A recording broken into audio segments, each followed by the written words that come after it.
Okay. You're telling me, right, so we're back to the balls. Back to the Different balls. ways that you can get the balls back there. to the creation of the Right. universe. I'm with you. Okay, so here, I always ask the question, so if we see a hovering ball that's expanding in any area, so we're walking in the speaker's corner, what would we say about this hovering ball? I'd wonder why it was expanding, who created it.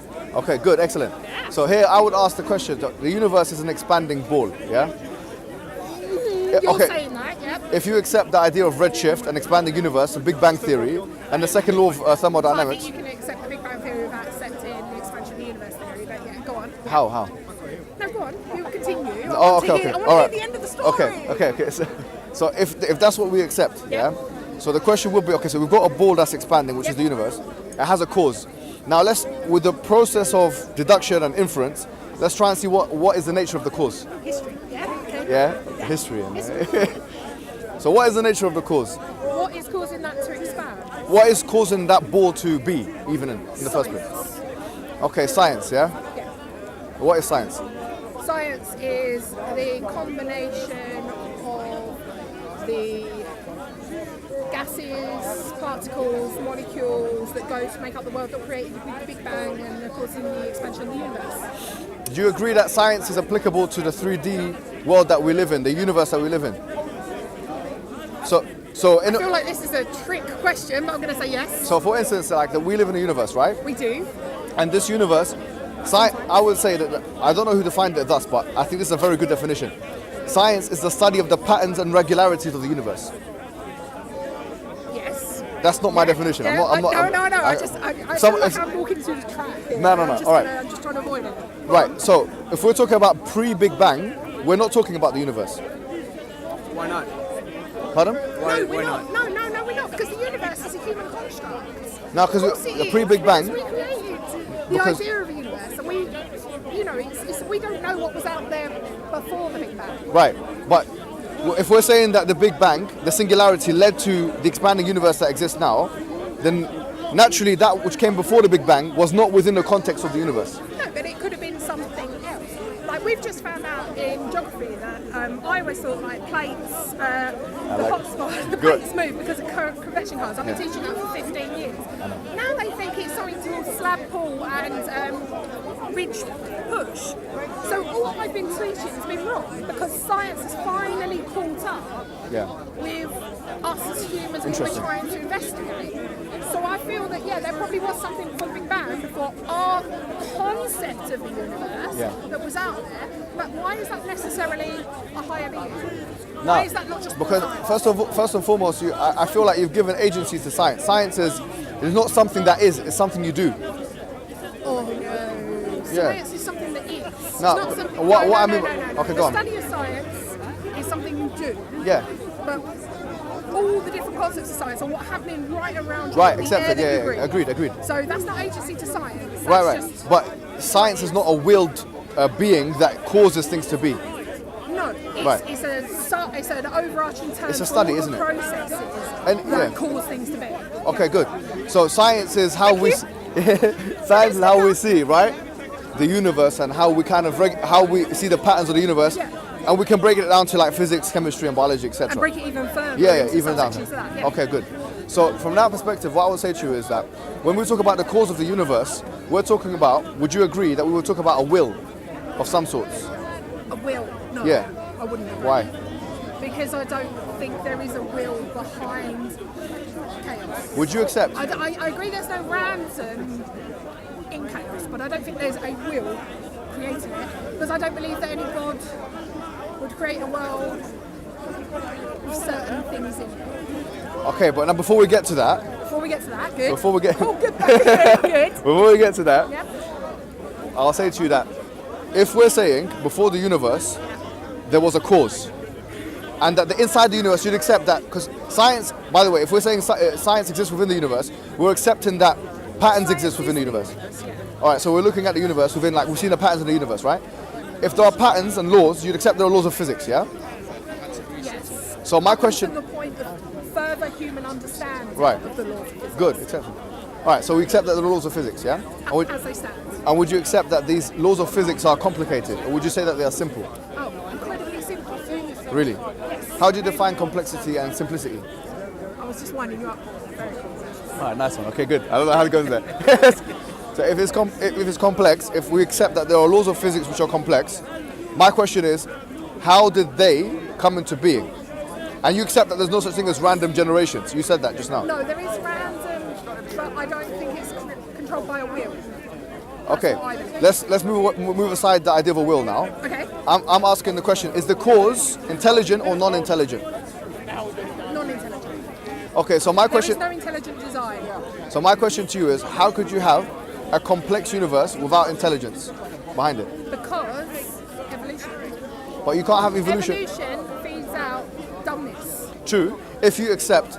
But if evolution is something that we look at in the biological realm, yeah? And behaviorally. Okay, accept it. Evolution is biological, behavioral, sexual, reproduction. It's Good. not just biological. Right.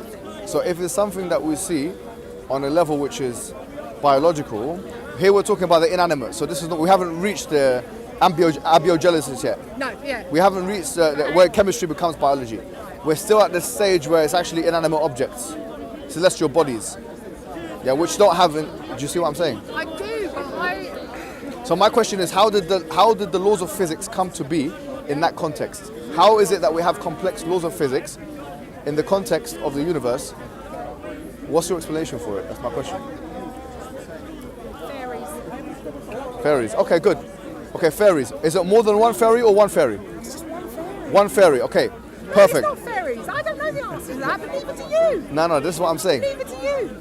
How do you know? I don't know. You don't understand. You don't know the answer. How do you know that? I don't know. One thing is, just because we don't understand and we can't find an answer, doesn't mean other people know. Exactly, and that's So what I'm saying. Just because you're- I can't answer his question does not make him right. No, you're imposing that he doesn't know because you don't know. So maybe if you listen to him, you might know. Yeah, okay. I'm imposing that he doesn't know, he's imposing that I don't know. Neither of us know. We're arguing. No one knows. We're arguing from perspective where no one knows. He hasn't imposed that you don't know. You've admitted that Yes, he yourself. did. No, you've admitted that Oh, yourself. okay, yes. Yeah. And he should admit that he doesn't know. No, he's about to admit Is whether he? he knows Oh, he are doesn't. you about to say you don't know? Please do. He says. He says. No. I know. Oh. I know. We know Okay, we're very that's a good question though. What is knowledge? What is it to know? That wasn't what he was asking. No. But it's a really good Epistemologically, question. What he's made your question into. how do we know what is?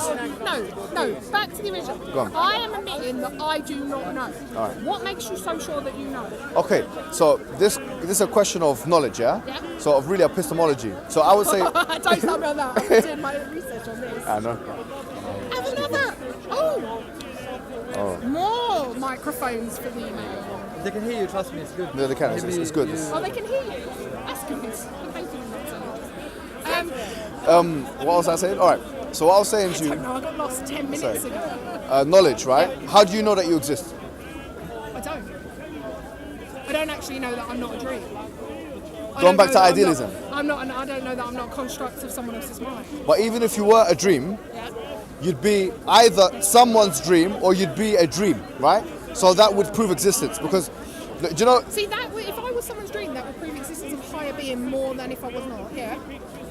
At any rate, if you were a dream, right? If you were a dream, you know how Descartes said, "I think, therefore I am." This it's called the cogito, yeah. This cogito was attacked by Nietzsche, who wrote Beyond Good and Evil. I think he wrote in it that how can you presuppose I? He said you can't presuppose I because I is obviously it's a pronoun, it's a personal pronoun. You can't presuppose it. So I'd agree with that criticism. It's a strong criticism from Nietzsche. That's why postmodernism is quite a powerful. I don't know what his criticism was. Alright. I feel like every time I start getting a handle on this conversation, you shift it. Is this how we debate? Sorry. It's cool now. What was your criticism? No. I'm coming to Oh, okay. how do we know things? As soon as you clarify, I will come back. All right. But until that point, So I can't come back with anything. I'm saying to decent. you this, yeah. So you talk about how do we know? Yeah. Because this question of knowledge, yeah. I put this to you. Okay. Because we've said the problem. Now let's see the solution. The solution is this. I believe that the reasoning we as human beings employ to know things and not know things is probabilistic. So in other words, I know that I'm. You're funny, man. Sorry. All right. What? It's probabilistic. Oh, okay. Yeah.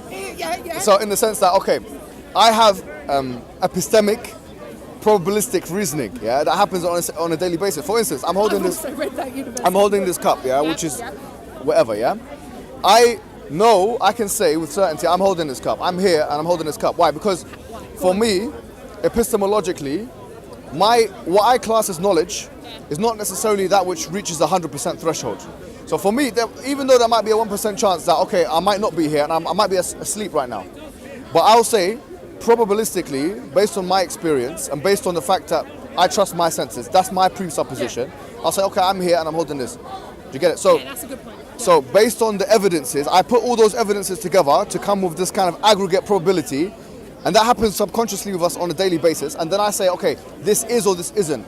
So in the context of the universe, me personally, I do the same thing. So I look at the law and order of the universe, if you will, yeah, or the laws of physics, the complicated laws of physics that we both agree exist within the concepts of the universe.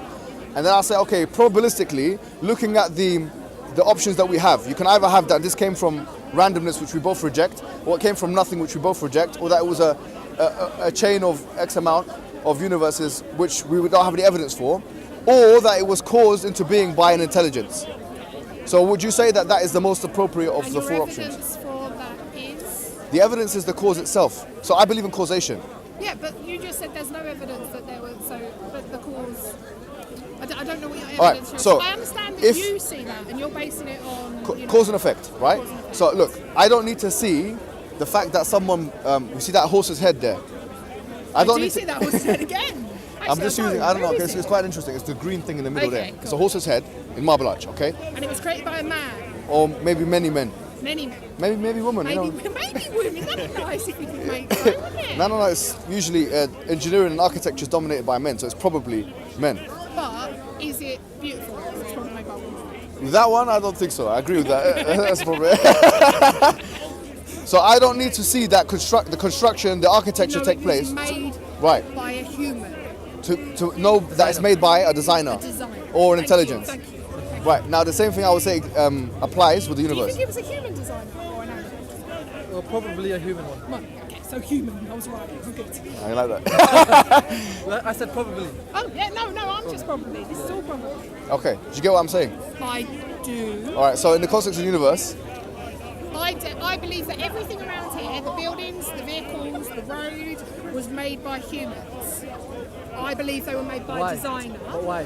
Because of what he said, epistemological behaviour. No, she's talking about animate things. She's talking about like cameras. I believe all that. Yeah, fine. Because of complication, right? No, it had to be put together. I don't believe it's because of complication. I think that's quite simple.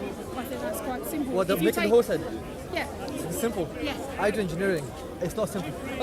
I promise you it's not simple. In the realm of the universe and the creation of the universe, making that horse's head was probably as easy as baking a cake. Compared to who? But coming back. The creation of the universe. Coming back. Do you accept this? What I'm saying to you? I don't know what you're saying. I'm saying, okay, you got the this is the universe, okay? We accept that it's got complicated laws existing within it, laws of physics, right? We accept that it has a cause. I believe that humans have made those laws of physics. So you believe it's a simple proposition? And I believe we are trying at all times to understand the world around us, and that we find new things all the time. Hadron Collider, boson, smallest particle known to man. We're finding out things all the time. So how can we stand here and argue a definitive answer when we know we're finding out things all the time? I think it's a good point, because you're saying that, because what you're saying is that the nature of the fact that science is changing indicates that we don't have all the answers in terms of laws. All right. We know that. But what I'm saying, on a basic teleological level, on a fine-tuning level, on a basic fine-tuning level, I'm saying that on a basic level, that the universe exists, and whether it be through aesthetic judgment or through a complicated process of science, or whatever it may be, we can appreciate the fact that the universe exists with this complicated mechanisms attached to it, or these complicated mechanisms attached to it. And it was someone who designed it. Yeah. Why has he made it so that trees reproduce? Why wouldn't he just continue designing it? Well, how do you know that that's not part of his design? No, that's what I'm asking. Why would he? So we're finding out things. We're saying these trees reproduce asexually, but through pollination or whatever, blah, blah, blah, blah, blah. Why would he design it so things reproduce when he could just create things however he wanted? Well, this question, so I would say to you, look, for you to understand that, you'd have to know from, like, for example, I'm coming obviously from an Islamic perspective, the attributes of God from an Islamic perspective. So from an Islamic perspective, the attributes of God is that we believe He's one, that He's all powerful, that He's all knowledgeable, that He's all knowing, and that He's a sustainer, maintainer, etc. Okay, so that is what we would consider God.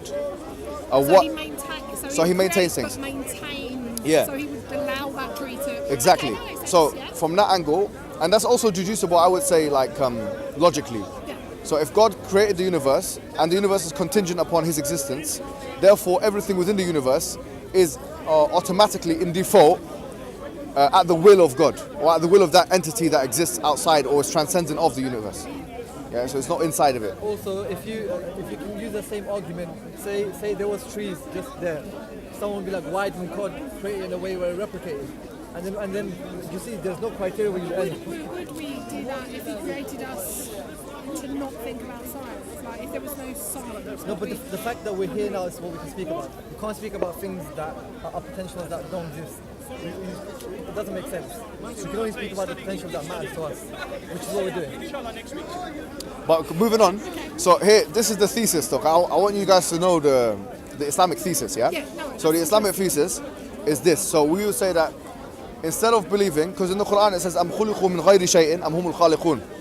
And this is why I use those 3 or 4 different criteria, because it's a Quranic criteria. It says, were they created from nothing, or were they themselves the creators of themselves? So, in other words, the third thing is not mentioned because it's meant to be like understood within the context. So, looking at the possibilities of how we came into existence,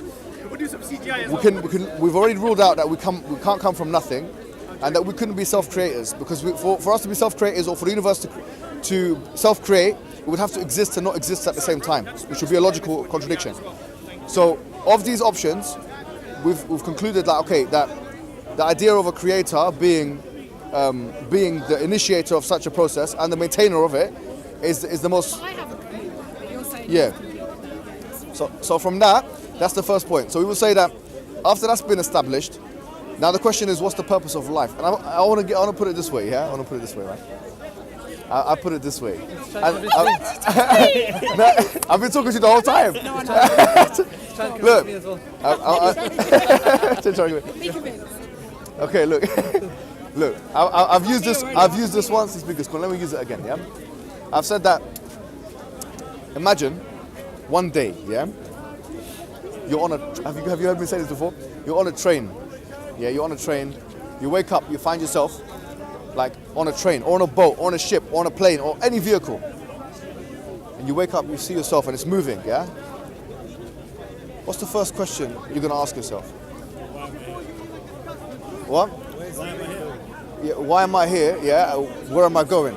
Would you agree with? Why am I here? Yeah. Why am I here and where am I going? Why would you come to that conclusion though? Why would those be the first questions you'd ask? No, I can't answer that. I was going to make a joke, but I'm doing that on film. No, I don't know. Go on. Why? So these questions are, I would say, I would argue that they're intuitive. Yeah. So if we accept that there is time, and we're moving forward with time, and that there will be an end to our journey. Yeah. So the questions we have to ask in life are the same questions as we would ask if we were in that vehicle. In that context, we say, why am I here and where are we going? What am I doing here? Where did I come from? That's another question you might. But do we have to know the answers now? They're just, Well, that's the thing. Questions. Right. There doesn't need to be an answer. So if you woke up on the train, and you woke up, and you started asking the passengers around you, where did I come from? Where am I here? Where am I going? And then the passenger on the train says, listen. Now listen, you don't need to know the answer. Just live for the present. Just enjoy yourself on the train. What would you say to them? Maybe we should. Maybe as humans that would be a better way to live than Maybe. to be constantly But then on the other as to hand, who has the right answer as to why we're here. I would argue that the thing that distinguishes or demarcates human being from the rest of this, the animals and inanimate creatures is the ability to reason and the ability to. Dolphins reason. No, the ability. Let me just be quick, specific about this. Monkeys reason. The ability to ask why. I would argue that. I don't think on that sentient level. Dolphins ask why because they can commit suicide. Pardon? Yeah. I don't think. It Look. doesn't really matter. Okay, but dolphins ask why. How do you know they ask why? How do you know they Why ask would why? suicide if they're not thinking, why am I here? There might be some biological reason for that. No, because dolphins are the only animal that have to choose to breathe. I think from an so atheistic. they're the only animal that can actually choose to stop breathing. From an atheistic, biological, even evolutionary perspective, an evolutionist would answer that question, or a biologist would answer it, that they commit suicide because there is a functionality for that in the context of the greater food chain. And that they've identified that. It's only dolphins in captivity, so they're miserable. So they are asking, why? Why am I here? This is fruitless. I've had enough. They stop breathing, they die. I know. Okay, but maybe you misunderstood. He meant that. Sorry. No. So I think we actually can ask the question, am I conscious? And we know that we're conscious. Why are we conscious? We don't know we're conscious. You don't know that you're conscious. Well, you don't know you're conscious. You don't know you're conscious right now. You have no evidentiary proof that you're conscious. she's right, you know. I do. Let me tell you why she's. You don't know you're conscious No. right now, and you have But no evidentiary proof she's that you right. are. And that could be a construct, That's right. something's mind, which I like that. That's a good point, and you made a good point as well. No, I'm not trying to. You did. No, I like the consciousness point. I do like it, but you made a good point as well. There is no third-person evidence to suggest that we're conscious. The only example, the only reasoning we have is first-person subjective experience. That's the only reason we can. You can't put consciousness under a microscope. There's a long discussion on that. I made a video on this. Anyways, what I was saying was. How do you get out of this when you're half done? I just concede. Pardon? I just can't do it. It's like I just go, you're right. No, you have to do the shahada first. No, that's what that is. I concede. It's like, Okay. non-Muslim, leave Muslims. Look, so what I was saying was, right? So the thesis is as follows, right? I haven't got into like the full Islamic thesis yet. So we're saying that God created the universe, etc. Okay, he maintains it, sustains it, he's powerful, he's got that capacity. Moreover, we would say that now, those questions, if we were to ask them, or that there was a need... Sorry for interrupting like that. Oh my word. There was a need to ask... Big brother house. That's right. I get to kick you out at some point. Anyways. As I was saying, right? What was I saying? Yeah, so the question, so we say that there were intermediaries, yeah? God communicated with the human beings through prophets. Okay. So, you know, Old Testament prophets that I'm sure you've heard of, like Abraham, Moses, Jesus, etc. For us, we believe he's a prophet. All right, so all of those prophets came with that message. To believe in one God, to worship one God, and then to do good works. And they also came with some kind of evidence to prove that they were prophets. Okay? And so we also believe that human being was created with an intuitive belief, or you could say an intrinsic, predisposition to believing in God. So what prophets and messengers came to do was to reinforce that belief, or to remind human being of the original creation and the original purpose. So all of those prophets came before time with the message and the miracle, or the message and the evidence, like Jesus, Moses, Muhammad, to tell people who they are, and basically to worship in God, in a nutshell. I may not get out of here in one piece, but how old is your religion? So Islam, there's two Islams, yeah? How old is your religion? All right, so Islam, the Prophet Muhammad, from his coming onwards, about 1,440 years, yeah? But when we're talking about Islam, what we consider Islam is, because Islam means, it comes from the Arabic word Istislam. Istislam means submission. So it was interesting, I always use this point. Rousseau is a French philosopher, he says, man is born free. When you explain stuff to me, Are you explaining to the camera? No, that's fine. Do you not know? She knows who Rousseau is. I'm just making sure that he knows. I don't know. I'm just making sure that he knows, you know? Oh, yeah. As long as you know. He said, man is born free. He didn't know who Rousseau is. Man is born free, but everywhere in chains, yeah? We would say that everyone, and the Quran says this, that everyone is enslaved to something. Yeah. How old is Islam? 1,440 years. 1,400 years. Yeah. Did humans have questions before that? Yeah. So could the prophets not have come from the questions? They came before that as well. They came before. Yeah, the yeah. religion. So Okay, right. So Jesus was 2,000. Yeah, 2000. Yeah. Good, Right. Good, so we believe in all that. So long as humans have been on the earth, we believe there have been prophets. Do you? Yeah. That's what we believe. And that is written where? Pardon? Where's that written? The Quran. Okay. Yeah. It's mentioned in the And Quran. how did that work? Yeah, you can take it. So we believe that all of the prophets came Since the beginning of human beings? Since human- cavemen? yeah, Or just and Homo beyond. sapien? Like when Homo we were- sapiens. Homo sapiens. Okay, so once Yes. we'd evolved to the point So where no. we had So what the understanding- Islamic narrative is so long as there has been human civilization and human beings, there has been messengers and prophets to tell people about the message of Islam. Okay? So that extends backwards. So Abraham was a Mesopotamian prophet. And from history we know that Mesopotamia was one of the first civilizations. Yeah? Yeah, we do. We do. Yeah. Right? Okay. So long as there's been human beings, Civilizations, not human beings. what we say human beings, we overextend it. Yeah. Sorry. Oh, she's mad. So do you get it? So that all of those prophets came with that fundamental message. Do you not think that human beings just evolved to the point where they had to try to find a reason for being because their level of intelligence outgrew their biological need? If we take that as We a didn't need to be this smart. We need to eat and have sex and reproduce and sorry, I didn't say sex on camera. Reproduce and we. no, it's all right. That's not a thing. It's not a thing.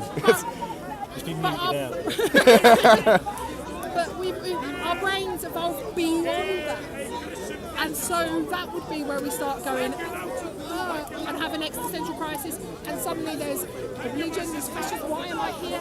Ryan just asked why he's here. His brain's never evolved past. I'm here to have reproduce and to eat and to chase things around. I would say that presupposes two things, and both of them are fallacious. Actually, it's fallacious reasoning. Let me tell you why. Yeah, fallacy. Because even if that was the case, let's go with that argument. All right. So if I say the argument is that okay, human being has an existential crisis, that's the origin. Brain capacity has become too much. Yeah. Therefore, that is the origin of religion. Yeah. I'll say then okay, then if you're saying therefore religion is wrong, that's the genetic fallacy. Genetic fallacy. Yeah. So genetic fallacy is to say that something is wrong as a result of it because of its origins. Okay. Which is false reasoning. Yeah.